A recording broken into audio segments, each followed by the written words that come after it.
Hello everyone. स्वागत है आपका GW क्लासेस के अति महत्वपूर्ण करंट अफेयर्स के सेशन में। आज का मोटिवेशनल कोट है, जब लक्ष्य बना लिया जाता है तो सुख दुख को नहीं देखा जाता। सुख दुख देखने वाला लक्ष्य प्राप्त नहीं कर सकता। जब लक्ष्य दिखाई देता है तो सुख दुख को भोगते हुए आगे बढ़ना चाहिए और अपने लक्ष्य को प्राप्त करना चाहिए। इस करंट अफेयर्स सेशन का PDF आपको टेलीग्राम चैनल पे मिल जाएगा। टेलीग्राम चैनल का लिंक डिस्क्रिप्शन बॉक्स में दिया गया है, वहां से जाके आप लोग डाउनलोड कर सकते हैं। आज का पहला क्वेश्चन है, नेशनल स्टॉक एक्सचेंज NSE ने अपना व्यापारिक परिचालन किस वर्ष शुरू किया? Option A 1990, option B 1992, option C 1994 और ऑप्शन डी 1996। इसका सही उत्तर है option C 1994। National Stock Exchange NSE ने 3 नवंबर 1994 को अपना व्यापारिक परिचालन शुरू किया, जो भारत के वित्तीय परिदृश्य में एक महत्वपूर्ण मील का पत्थर साबित हुआ। अपनी 30वीं वर्षगांठ मनाने के लिए NSE ने 8 अतिरिक्त भारतीय भाषाओं में अपने मोबाइल ऐप और वेबसाइट पेश करके अपनी पहुंच का विस्तार किया है। इस कदम का उद्देश्य समावेशिता को बढ़ाना और व्यापार और व्यापक दर्शकों को सेवा प्रदान करना है, जो वित्तीय बाजारों तक पहुंच को लोकतांत्रिक बनाने के लिए NSE की प्रतिबद्धता को रेखांकित करता है। MD और CEO आशीष कुमार चौहान के नेतृत्व में NSE अपनी सेवाओं में नवाचार और सुधार करना जारी रखता है। अगला प्रश्न, भारतीय सेना किस देश के साथ संयुक्त अभ्यास गरुड़ शक्ति 24 आयोजित कर रही है? Option A Indonesia, option B Malaysia, option C Thailand और ऑप्शन डी श्रीलंका। जिसका सही उत्तर है ऑप्शन ए इंडोनेशिया। भारतीय सेना इंडोनेशिया के साथ संयुक्त अभ्यास गरुड़ शक्ति 24 के 9वें संस्करण में भाग ले रही है। पैराशूट रेजिमेंट विशेष बल के 25 कर्मियों की एक टुकड़ी को 1 से 12 नवंबर 2024 तक होने वाले अभ्यास के लिए जकार्ता भेजा गया है। संयुक्त अभ्यास का उद्देश्य दोनों देशों के बीच बलों के बीच अंतर संचालन और विशेषज्ञता को साझा करना है। यह उन्नत कौशल हथियारों, रणनीति और तकनीकों पर ध्यान केंद्रित करेगा, जिसका समापन इन क्षमताओं को एकीकृत करने के लिए एक सत्यापन अभ्यास में होगा। यह द्विपक्षीय अभ्यास भारत और इंडोनेशिया के बीच सैन्य संबंधों और सहयोग को मजबूत करता है। अगला प्रश्न, गृह मंत्रालय ने किस राज्य पुलिस बल को आतंकवाद एवं आपराधिक अभियानों में उत्कृष्ट प्रदर्शन के लिए सम्मानित किया है? Option A Haryana, option B Assam, option C Punjab, option D Odisha. का सही उत्तर option B Assam. Assam police को आतंकवाद और आपराधिक अभियानों में अपने असाधारण काम के लिए गृह मंत्रालय से मान्यता मिली है। पुलिस महानिरीक्षक पार्थ सारथी महंत सहित 5 कर्मियों को उनकी विशिष्ट सेवा के लिए सम्मानित किया गया। अन्य प्राप्तकर्ताओं में ASP कल्याण कुमार पाठक, लांस नायक हेमंत कचारी, कांस्टेबल राजकुमार कैबरट्टा, अतिरिक्त SP सुब्रत कुमार सेन और प्रभारी अधिकारी अमृत कुमार सिंह शामिल थे। ये पुरस्कार कानून और व्यवस्था बनाए रखने और आतंकवाद का मुकाबला करने में असम पुलिस कर्मियों के समर्पण और बहादुरी को मान्यता देते हैं, जो सार्वजनिक सुरक्षा के प्रति उनकी प्रतिबद्धता को दर्शाता है। अगला प्रश्न, इस देश को 2025 में भारत से MVR 1.6 बिलियन लगभग $104 मिलियन की सहायता मिलने की उम्मीद है? Option A Maldives, option B Fiji, option C Armenia, option D Sri Lanka. इसका सही उत्तर है ऑप्शन ए मालदीव। संसद में प्रस्तुत राज्य बजट 2025 के अनुसार किसी देश को भारत से महत्वपूर्ण वित्तीय सहायता प्राप्त होने की उम्मीद है, जिसकी राशि MVR 1.6 बिलियन या लगभग 104 मिलियन डॉलर है। यह अनुमान MVR 2.25 बिलियन के अनुमानित कुल अंतर्राष्ट्रीय अनुदान का हिस्सा है। भारत का योगदान सबसे बड़ा हिस्सा है। चीन, जापान, पाकिस्तान, सऊदी अरब और नीदरलैंड जैसे अन्य देश भी सहायता प्रदान कर रहे हैं। यह सहायता भारत और प्राप्तकर्ता देश के बीच मजबूत द्विपक्षीय संबंधों को उजागर करती है।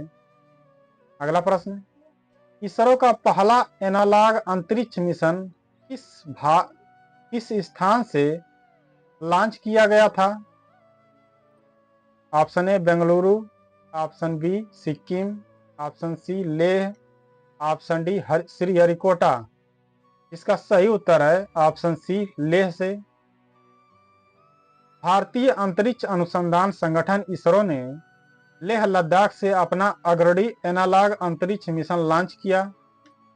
मानव अंतरिक्ष उड़ान केंद्र के नेतृत्व में यह mission AAKA space studio, Ladakh विश्वविद्यालय, IIT बॉम्बे और लद्दाख स्वायत्त पहाड़ी विकास परिषद सहित विभिन्न संस्थानों के साथ सहयोग करता है। इस मिशन का उद्देश्य भविष्य के अंतरिक्ष अन्वेषण प्रयासों को सूचित करना और बढ़ाना है, जिससे लेह भारत की अंतरिक्ष अनुसंधान पहलों के लिए एक महत्वपूर्ण स्थान बन जाएगा। अगला प्रश्न, हाल ही में किस देश ने हवासोंग 19 नामक नई अंतर महाद्वीपीय बैलिस्टिक मिसाइल ICBM का परीक्षण किया है? ऑप्शन ए चीन, option B Japan, option C दक्षिण कोरिया और ऑप्शन डी उत्तर कोरिया। इसका सही उत्तर है ऑप्शन डी उत्तर कोरिया। उत्तर कोरिया ने अपनी लंबी दूरी की मिसाइल क्षमताओं का प्रदर्शन करते हुए हवासोंग 19 अंतर महाद्वीपीय बैलिस्टिक मिसाइल का सफलतापूर्वक परीक्षण किया है। उत्तर कोरिया ने कहा कि हवासोंग 90 ने 7687.5 किलोमीटर की अधिकतम ऊंचाई पर 101.2 किलोमीटर की दूरी तय की और 86 मिनट तक उड़ान भरी। हवासोंग 90 को अति शक्तिशाली आक्रामक साधन के रूप में सराहा जाता है, जो उत्तर कोरिया के मिसाइल विकास कार्यक्रम में एक महत्वपूर्ण मील का पत्थर है। इस परीक्षण के क्षेत्रीय और वैश्विक सुरक्षा पर प्रभाव है, जो उत्तर कोरिया की सैन्य महत्वाकांक्षाओं और बैलिस्टिक मिसाइल प्रौद्योगिकी में तकनीकी प्रगति को रेखांकित करता है। अगला प्रश्न, भारत के नए रक्षा सचिव के रूप में किसे नियुक्त किया गया है? Option A Girdhar Armane, option B Rajesh Kumar Singh, option C Anil Kumar Gupta और ऑप्शन डी विनय मोहन पात्रा। जिसका सही उत्तर है option B Rajesh Kumar Singh. Kerala cadre के 1989 बैच के IAS अधिकारी राजेश कुमार सिंह को भारत का रक्षा सचिव नियुक्त किया गया है। वे आंध्र प्रदेश के 1988 बैच के IAS अधिकारी गिरधर अरमाने की जगह लेंगे, जो हाल ही में सेवानिवृत्त हुए हैं। राजेश कुमार सिंह इससे पहले वाणिज्य एवं उद्योग मंत्रालय में उद्योग एवं आंतरिक व्यापार संवर्धन विभाग DPIIT के सचिव पद पर कार्यरत हैं। उनकी नियुक्ति रक्षा मंत्रालय में नेतृत्व परिवर्तन का प्रतीक है। अगला प्रश्न, भारत किस देश के साथ संयुक्त विशेष बल अभ्यास वज्र प्रहार आयोजित कर रहा है? Option A United Kingdom, option B Australia, option C Canada और ऑप्शन डी संयुक्त राज्य अमेरिका। जिसका सही उत्तर है ऑप्शन डी संयुक्त राज्य अमेरिका। भारत और अमेरिका 2 से 22 नवंबर 2024 तक अमेरिका के इडाहो में आर्चर्ड कॉम्बैट ट्रेनिंग सेंटर में संयुक्त विशेष बल अभ्यास वज्र प्रहार का 15वां संस्करण आयोजित कर रहे हैं। इस द्विपक्षीय अभ्यास का उद्देश्य दोनों देशों के विशेष बलों के बीच अंतर संचालन और विशेषज्ञता को साझा करना है। सितंबर में राजस्थान में आयोजित युद्ध अभ्यास 2024 के बाद वज्र प्रहार अभ्यास 2024 में दूसरा भारत अमेरिकी सेना अभ्यास है।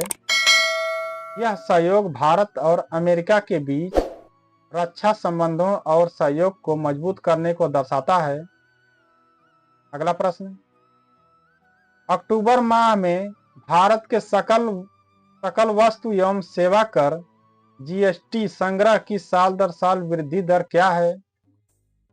Option A 6.5%, option B 8.9%, option C 10.6% और ऑप्शन डी 12%। इसका सही उत्तर है ऑप्शन बी 8.9%। अक्टूबर में भारत का जीएसटी संग्रह बढ़कर 1.87 लाख करोड़ रुपए हो गया, जो साल दर साल 8.9% की वृद्धि दर्शाता है। यह वृद्धि मजबूत घरेलू लेन देन के कारण है। घरेलू जीएसटी राजस्व में साल दर साल 10.6% की वृद्धि हुई है, जो आयात से जीएसटी राजस्व में 3.9% की वृद्धि से अधिक है। जुलाई 2017 में अप्रत्यक्ष कर व्यवस्था की शुरुआत के बाद से यह मजबूत संग्रह मासिक जीएसटी संग्रह का दूसरा सबसे उच्च स्तर दर्शाता है। यह उछाल सितंबर में 3 साल की सबसे कम वृद्धि दर के बाद आया है, जो अर्थव्यवस्था में सकारात्मक रुझान का संकेत देता है। अगला प्रश्न, multi commodity exchange of India MCX के मुख्य कार्यकारी अधिकारी सीईओ और प्रबंधक निदेशक एमडी के रूप में किसे 5 साल के कार्यकाल के लिए नियुक्त किया गया है? Option A Praveena Rai, option B S Reddy, option C Ashish Kumar Chauhan और ऑप्शन डी जैकलीन डी आरोस यूजेस। का सही उत्तर है ऑप्शन ए प्रवीणा राय। प्रवीणा राय ने एमसीएक्स के सीईओ और एमडी के रूप में पदभार संभाला है, जो बैंकिंग, भुगतान और लेन देन प्रबंधन में 20 से अधिक वर्षों का अनुभव लेकर आई हैं। उनकी विशेषज्ञता भारत के सबसे बड़े कमोडिटी डेरिवेटिव एक्सचेंज को उनके अगले विकास चरण में मार्गदर्शन करेगी। राय ने पहले एनपीसीआई में मुख्य परिचालन अधिकारी और एचएसबीसी में भुगतान के क्षेत्रीय प्रमुख के रूप में कार्य किया है।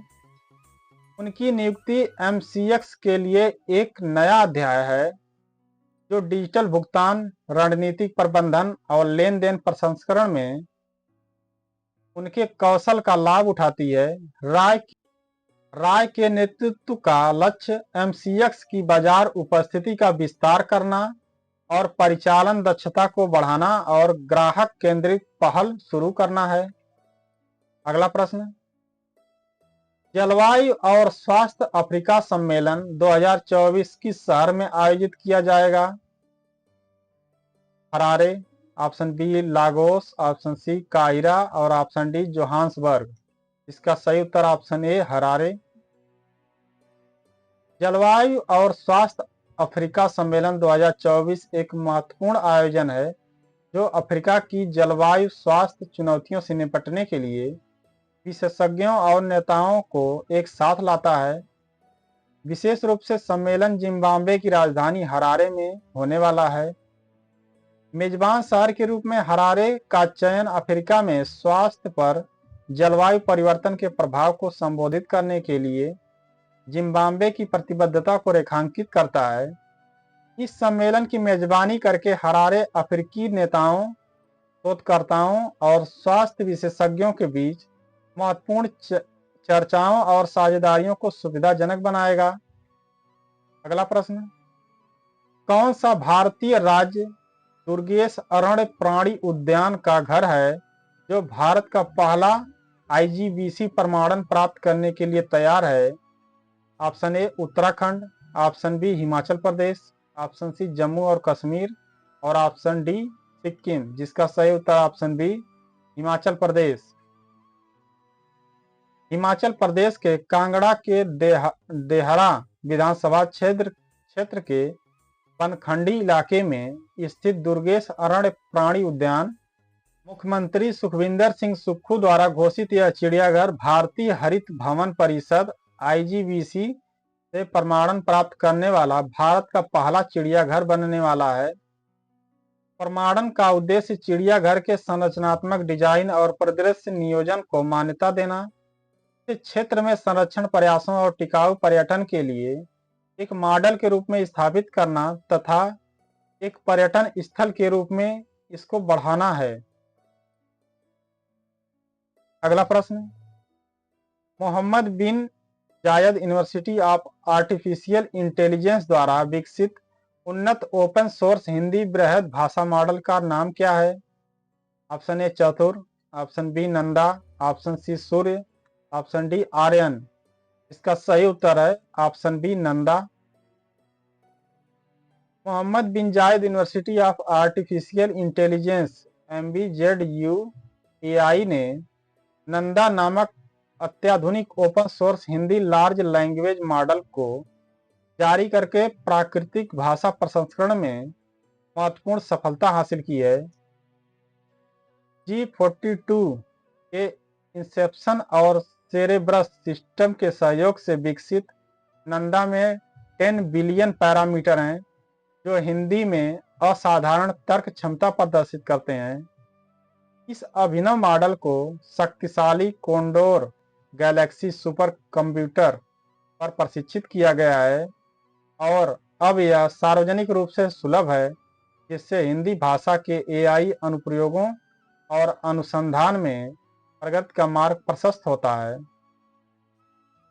नंदा की ओपन सोर्स प्रकृति से समुदाय संचालित विकास और नवाचार को बढ़ावा मिलने की उम्मीद है। अगला प्रश्न, एक्ट फॉर डिसलेक्सिया अभियान के समर्थन में इस शहर के प्रमुख स्मारकों को लाल रंग से प्रकाशित किया गया है? Option A Mumbai, option B Bengaluru, option C Kolkata और ऑप्शन डी नई दिल्ली। इसका सही उत्तर है ऑप्शन डी नई दिल्ली। भारत की राजधानी नई दिल्ली ने एक्ट फॉर डिसलेक्सिया अभियान के माध्यम से डिसलेक्सिया के बारे में जागरूकता बढ़ाने में एक महत्वपूर्ण कदम उठाया है। राष्ट्रपति भवन, संसद भवन, नॉर्थ और साउथ ब्लॉक और इंडिया गेट जैसे प्रतिष्ठित स्थलों को लाल रंग से रोशन किया गया, जो डिसलेक्सिया से पीड़ित व्यक्तियों के लिए समर्थन का प्रतीक है। इस पहल का उद्देश्य डिसलेक्सिया के बारे में आम गलतफहमियों को दूर करना है, इस बात पर जोर देते हुए कि यह बुद्धि, सुनने या दृष्टि दोष से संबंधित नहीं है। इसे सीखने संबंधी विकार पर प्रकाश डालकर अभियान डिसलेक्सिया से प्रभावित लोगों के लिए समावेशिता और समझ को बढ़ावा देना है। अगला प्रश्न, महाराष्ट्र के ताडोबा अंधारी टाइगर रिजर्व से जमुना नामक बाघिन को किस भारतीय राज्य के सिमलीपाल टाइगर रिजर्व में स्थानांतरित किया गया था? Option A Maharashtra, option B Orissa, option C Madhya Pradesh और ऑप्शन डी छत्तीसगढ़। इसका सही उत्तर है ऑप्शन बी उड़ीसा। उड़ीसा के सिमलीपाल टाइगर रिजर्व ने महाराष्ट्र के ताडोबा अंधारी टाइगर रिजर्व से जमुना नामक बाघिन को स्थानांतरित करके एक महत्वपूर्ण संरक्षण प्रयास किया है। इस पहल का उद्देश्य सिमलीपाल की बाघ आबादी के भीतर आनुवंशिक विविधता को बढ़ाना है, जो रिजर्व की छोटी आबादी के कारण अंतः प्रजनन के बारे में चिंताओं को दूर करता है। विशेष रूप से सिमलीपाल दुर्लभ छद्म मेलेनिस्टिक या काले बाघों का घर है, जिसमें 24 में से 13 वयस्क बाघ इस अनूठी विशेषता को प्रदर्शित करते हैं। राष्ट्रीय बाघ संरक्षण प्राधिकरण द्वारा अनुमोदित यह स्थानांतरण ओडिशा की बाघ आबादी के आनुवंशिक स्वास्थ्य और विविधता को संरक्षित करने में एक महत्वपूर्ण कदम है। अगला प्रश्न, भारतीय सांकेतिक भाषा ISL शब्दकोश में कितने नए शब्द जोड़े गए हैं? Option A 2500, option B 1500, option C 3000 और ऑप्शन डी 5000। इसका सही उत्तर है ऑप्शन ए 2500। भारतीय सांकेतिक भाषा ISL शब्दकोश में 2500 नए शब्द जोड़े गए हैं, जिसमें अंग्रेजी और हिंदी दोनों के शब्द शामिल हैं। इस विकास का उद्देश्य बधिर समुदाय के लिए संचार सुलभता को बढ़ाना है, विशेष रूप से वैज्ञानिक, सांस्कृतिक और इंटरनेट से संबंधित संदर्भों में। अद्यतन शब्दकोश में आधार कार्ड और ब्लॉकचेन जैसे समकालीन शब्द शामिल हैं। भारतीय सांकेतिक भाषा अनुसंधान और प्रशिक्षण केंद्र ISLRTC ने इस पहल का नेतृत्व किया, जो ISL को एक मान्यता प्राप्त भाषाई प्रणाली के रूप में बढ़ावा देने और बधिर समुदाय के लिए समावेशी शिक्षा और सामाजिक सशक्तिकरण सुनिश्चित करने के लिए सरकार की प्रतिबद्धता को रेखांकित करता है। अगला प्रश्न, किस देश ने कार्बन ट्रेडिंग से 4.75 बिलियन रुपए कमाए हैं और इसका लक्ष्य 2035 तक 28,500 मेगावाट नवीकरणीय ऊर्जा से उत्पन्न करना है? Option A Bharat, option B Bhutan और ऑप्शन सी नेपाल और ऑप्शन डी श्रीलंका। का सही उत्तर है ऑप्शन सी नेपाल। नेपाल ने अक्षय ऊर्जा और कार्बन ट्रेडिंग में उल्लेखनीय प्रगति की है। 2011 से अब तक 8 परियोजनाओं से 4.75 बिलियन रुपए का उत्पादन किया है। देश का लक्ष्य 2035 तक अपनी अक्षय ऊर्जा क्षमता को 28,500 मेगावाट तक बढ़ाना है। नेपाल की स्थिरता के प्रति प्रतिबद्धता APEC की पहलों में से इसकी भागीदारी से और भी स्पष्ट होती है, जिसमें माइक्रो हाइड्रो पावर परियोजनाओं का विकास और लाखों घरों तक अक्षय ऊर्जा को पहुंच का विस्तार करना शामिल है। यह सक्रिय दृष्टिकोण नेपाल के अपने कार्बन पदचिह्न को कम करने और पर्यावरण के अनुकूल विकास को बढ़ावा देने के प्रति समर्पण को दर्शाता है। अगला प्रश्न, केंद्रीय मंत्री पीयूष गोयल द्वारा किस शहर में एक जिला एक उत्पाद ODOP वाल का उद्घाटन किया गया? Option A Dubai, option B Daman, option C Jeddah, option D Riyadh. जिसका सही उत्तर ऑप्शन डी रियाद। सऊदी अरब की राजधानी रियाद ने भारतीय दूतावास में एक जिला एक उत्पाद ODOP दीवार का उद्घाटन किया। इस पहल का उद्देश्य स्थानीय भारतीय उत्पादों को वैश्विक स्तर पर बढ़ावा देना, कारीगरों और उद्यमियों के लिए स्थायी आजीविका को बढ़ावा देना है। अंतर्राष्ट्रीय खुदरा श्रृंखलाओं के साथ साझेदारी स्थापित करके ODOP भारतीय जिलों को जीवंत मेड इन इंडिया हब में बदलना चाहता है। रियाद में उद्घाटन भारत और सऊदी अरब के बीच बढ़ते आर्थिक संबंधों को रेखांकित करता है, जो भारतीय व्यवसायों को अपने वैश्विक पदचिह्न का विस्तार करने के अवसर प्रदान करता है। अगला प्रश्न, विश्व शहर दिवस प्रतिवर्ष किस तारीख को मनाया जाता है? ऑप्शन ए 1 अक्टूबर, ऑप्शन बी 25 अक्टूबर और ऑप्शन सी 31 अक्टूबर और ऑप्शन डी 1 नवंबर। इसका सही उत्तर है ऑप्शन सी 31 अक्टूबर। विश्व शहर दिवस हर साल 31 अक्टूबर को मनाया जाता है, जिसमें शहरीकरण की उपलब्धियों और चुनौतियों पर प्रकाश डाला जाता है। 2013 में संयुक्त राष्ट्र महासभा द्वारा शुरू किया गया यह दिन सतत विकास लक्ष्य 11 SDG 11 के साथ संरेखित सतत शहरी विकास पर वैश्विक चर्चा को बढ़ावा देता है। यह उत्सव शहरी चुनौतियों के बारे में जागरूकता बढ़ाने और नए शहरी एजेंडों को बढ़ावा देने के लिए UN हैबिटेट द्वारा शुरू किए गए शहरी अक्टूबर का हिस्सा है।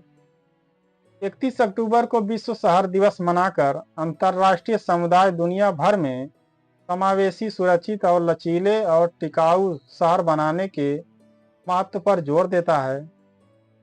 अगला प्रश्न, पत्रकारों के विरुद्ध अपराधों के लिए दंड से मुक्ति समापन करने का अंतर्राष्ट्रीय दिवस IDEI प्रतिवर्ष किस तारीख को मनाया जाता है?